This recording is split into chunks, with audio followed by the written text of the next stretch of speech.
السلام عليكم. أهلا وسهلا بحضراتكم في موضوع مركون على جنب بس خطير جدا، ومش هتحس بخطورته غير لما تلاقي نفسك كل شهر بتتنفس بصعوبة. مش عشان الأسعار بتزيد، لا، عشان الدولة نفسها بقت بتتنفس بصعوبة. النهاردة هنشرح حاجة واحدة فقط وبطريقة بسيطة جدا، اسمها خدمة الدين. خدمة الدين يعني إيه؟ يعني الدولة عندها ديون، والديون دي عليها فوائد، وعليها كمان سداد أصل الدين. الجزء اللي هو الفوائد اسمه فوائد الدين، والجزء اللي هو السداد اسمه سداد أصل الدين. الاتنين مع بعض اسمهم خدمة الدين. ليه ده مهم للمواطن؟ لأن قبل ما الدولة تصرف على الصحة والتعليم والدعم والنقل والدواء، في فاتورة لازم تدفع الأول، فاتورة الدين. خليني أحطها في مثال بيت مصري بسيط. تخيل أسرة دخلها 10,000 جنيه، وعندها إيجار 3,000، وأكل وشرب 4,000، ومواصلات 1000، وفواتير 1000. كده المصروفات الأساسية 9,000، فاضل 1000 جنيه. ده الاحتياطي للطوارئ، دواء، مدرسة، زيارة دكتور، إصلاح مفاجئ. طيب لو الأسرة دي عليها قرض والقسط الشهري 2000، إيه اللي هيحصل؟ هيبقى في عجز، وتبدأ تعمل واحد من 3: يا إما تستلف تاني، يا إما تقلل أكل ودواء، يا إما تتأخر في دفع حاجة وتدخل في مشاكل أكبر. ده بيت واحد.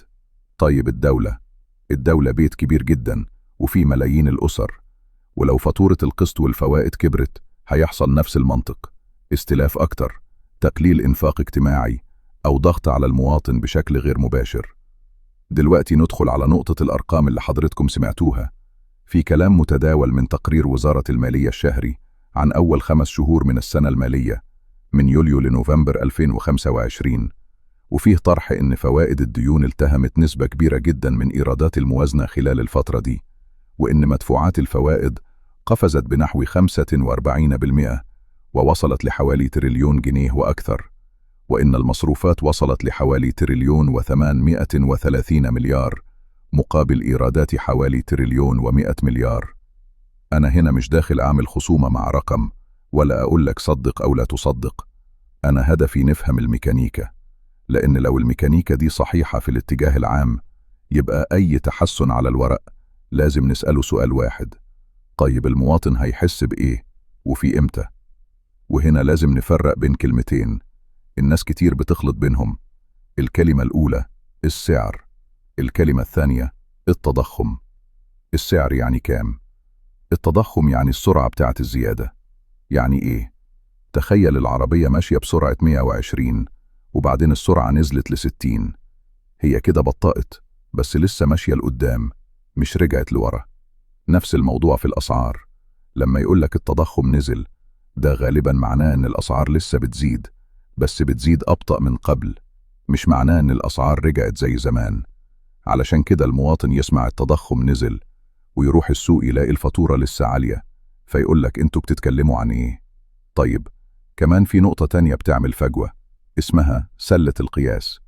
الدولة بتقيس التضخم بسلة كبيرة من السلع والخدمات، وفيها أكل وشرب، وفيها ملابس، وفيها أجهزة، وفيها خدمات، وفيها نقل، وفيها صحة، وفيها سكن. المشكلة إن مش كل بند وزنه واحد عند كل الناس. في حد أكبر همه الإيجار، في حد أكبر همه الدواء، في حد أكبر همه المواصلات، وفي حد دخله أصلا ضعيف جدا، فحتى لو الخضار نزل شوية هو لسه متألم من الإيجار أو من الدواء أو من النقل. يعني ممكن تقرير يقول في انخفاض بسيط في بند، لكن بند تاني بيغلي وبيكسر ظهر البيت. ساعتها المواطن مش هيحس بأي نزول، لأنه مش بيعيش على المتوسطات، هو بيعيش على المصيبة اللي بتقابله يوميا. طيب نرجع لخدمة الدين. خدمة الدين بتأثر إزاي على حياتنا؟ بطريقتين كبار. الطريقة الأولى تزاحم الإنفاق. يعني إيه تزاحم؟ يعني عندك جنيه واحد، تدفعه فوائد دين ولا تدفعه صحة وتعليم؟ لو الجنيه راح للفوائد، الصحة والتعليم هيقلوا أو هيتأخروا أو هيتعملوا بجودة أقل. الطريقة التانية الضغط على القرارات. لما الفوائد عالية، الدولة بتبقى عايزة تقلل الفايدة علشان تقلل تكلفة الدين الجديد وتقلل تكلفة تجديد الدين القديم. وهنا ندخل على نقطة مهمة جدا في السياسة النقدية، ليه تخفيض الفايدة مفيد للحكومة بسرعة؟ لأن الحكومة هي أكبر مقترض داخل البلد، بتصدر أذون وسندات، والبنوك تشتري، والفوائد تدفع من الموازنة. فكل ما الفايدة تقل، فاتورة الفوائد تقل، على الأقل تدريجياً. طيب المواطن يستفيد إزاي؟ المواطن يستفيد لو تخفيض الفايدة يؤدي إلى واحد من دول: قروض أرخص فعلاً للناس وللمصانع، استثمار حقيقي يزيد الإنتاج، سوق يخلق وظائف، دخل يزيد، أو أسعار تهدى فعلاً في البنود الثقيلة. لكن لو تخفيض الفايدة حصل والإنتاج ما زادش، والوظائف ما زادتش، والدواء ناقص أو غالي، والنقل غالي، والإيجار مولع، ساعتها المواطن مش هيحس بأي مكسب، بل ممكن يحس بضغط أكبر لو دخل أقل، أو لو العائد على مدخراته نزل.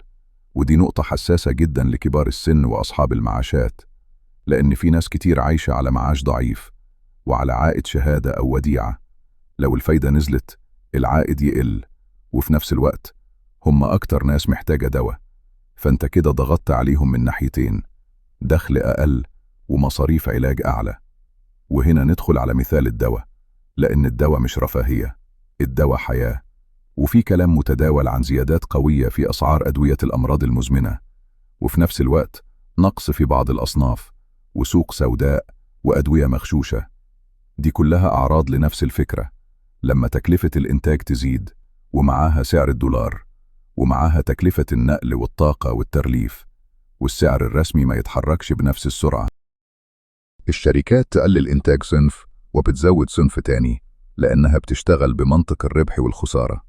وده طبيعي في أي شركة. المشكلة إن السوق هنا مش زي أي سوق، لأن المريض ما يقدرش يقول مش هشتري، ده مش تليفون جديد، ده علاج. علشان كده أي كلام عن تحسن التضخم لازم يتقاس على الدواء، مش على بند صغير نزل شعره، لأن شعره نزول ما تعالجش مريض، وما تدفعش إيجار، وما تركبش مواصلات. طيب نرجع للأرقام تاني بس بطريقة مبسطة جدا. لو إيرادات الدولة في 5 شهور حوالي 1,100,000,000,000، والمصروفات حوالي 1,833,000,000,000، يبقى في عجز، يعني الدولة بتصرف أكتر من اللي بتجمعه. العجز ده بيتغطى إزاي؟ يا إما دين جديد، يا إما بيع أصول، يا إما منح وتمويل خارجي، يا إما ضرائب ورسوم، أو خليط من كله. ولما الفوائد نفسها تقفز، العجز يكبر، فالدين يزيد، وبالتالي فوائد الدين تزيد، فتدخل في دائرة اسمها حلقة مفرغة. طيب هل في طرق للخروج؟ بس لازم نكون واقعيين. الخروج الحقيقي له 3 مفاتيح فقط. المفتاح الأول: نمو إنتاجي، يعني مصانع وشغل وتصدير، مش مجرد حركة ورق. النمو الإنتاجي بيزود الإيرادات الحقيقية، ويزود فرص العمل، ويقلل الضغط على الاستيراد. المفتاح الثاني: ضبط مصروفات غير منتجة، يعني تقلل إنفاق ما بيجيبش عائد، لكن ده صعب ومؤلم سياسياً لأنه بيواجه مصالح. المفتاح الثالث: إدارة دين ذكية، يعني تطويل آجال، وتخفيض تكلفة، وتقليل المخاطر، خصوصاً مخاطر العملة في الدين الخارجي. وهنا لازم نفهم فرق بسيط بين نوعين ديون: الدين المحلي والدين الخارجي. الدين المحلي بتستلف بالجنيه. مشكلة الدين المحلي الأساسية هي الفايدة العالية. لو الفايدة 20 و25%، الفاتورة بتاكل الموازنة. الدين الخارجي بتستلف بالدولار أو اليورو. مشكلة الدين الخارجي الأساسية هي سعر الصرف. لو الجنيه ضعف، قيمة السداد بالجنيه بتقفز. يعني باختصار، الدين المحلي خطره فايدة، الدين الخارجي خطره عملة، ولما الاتنين يبقوا ضغط، الموازنة بتتخنق من كل ناحية. طيب نرجع لموضوع البيانات الرسمية عن التضخم. حتى لو التضخم السنوي نزل، في ناس كتير هتقولك: يا جماعة، ده ديسمبر شهر استهلاكي، يعني الطلب عادة بيزيد، فازاي الأسعار تهدى قوي؟ هنا بنرجع لفكرة مهمة: ممكن الأسعار تهدى مش لأن الدنيا كويسة، لكن لأن القدرة الشرائية اتكسرت. يعني الناس بطلت تشتري بنفس الكمية، فالطلب يهدى، فتبقى الزيادة أقل. ده مش راحة، ده تعب. ودي نقطة لازم تتقال بهدوء، لأن في اقتصاد ممكن يحقق تباطؤ تضخم بسبب ركود، مش بسبب تحسن حقيقي. يعني زي واحد حرارة جسمه نزلت، بس لأنه فقد طاقة، مش لأنه بقى أحسن. علشان كده احنا في حلقة النهاردة بنركز على المواطن مش على عنوان الجريدة. المواطن مهمته يسأل السؤال الصحيح، مش يصدق الكلمة الجميلة وخلاص. طيب ايه الأسئلة الصحيحة؟ خلينا نمشي خطوة خطوة. لما تسمع التضخم نزل، اسأل هل الأسعار رجعت ولا لسه عالية؟ وهل دخلي زاد ولا لأ؟ اسأل كمان هل الدواء متوفر ولا ناقص؟ لأن الدواء اختبار رحمة وعدالة. اسأل هل الإيجار هدى ولا زاد؟ لأن الإيجار هو سقف الحياة. اسأل هل المواصلات بقت أسهل ولا أصعب؟ لأن المواصلات هي طريق الرزق. ولو عايز مؤشرات واتش ليست للأسبوعين والاتنين اللي جايين، ركز على 5 حاجات فقط. أول حاجة، قرارات الفايدة.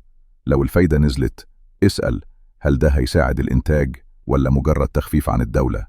تاني حاجة، حركة سعر الصرف. أي ضغط على الجنيه هيترجم مباشرة في أسعار مستوردة، وخاصة في الدواء ومستلزمات الإنتاج. تالت حاجة، تقرير المالية عن الفوائد والعجز. لو الفوائد بتجري أسرع من الإيرادات، يبقى الخنقة مستمرة. رابع حاجة، توافر الدواء وأسعاره، لأنه أسرع مؤشر على الألم الحقيقي. خامس حاجة، حركة الأسعار في البنود الثقيلة، السكن، النقل، الصحة، مش بنود ثانوية. وفي الآخر، خليني أختم بجملة واضحة، من غير تهويل ومن غير تجميل. ممكن الورق يقول تحسن، لكن طالما خدمة الدين كبيرة، وطالما الدخل الحقيقي ضعيف، وطالما البنود الثقيلة مش بتهدى، المواطن مش هيحس براحة. احنا محتاجين حاجتين مع بعض، إصلاح يحمي الأرقام، وإجراء سريع يطبطب على الناس. لأن البلد مش أرقام فقط، البلد ناس ومرضى ومعاشات وشباب عايز يشتغل وأسر بتحاول تعيش. ربنا يكتب السلامة، وربنا يشفي كل مريض، وتقبلوا تحياتي.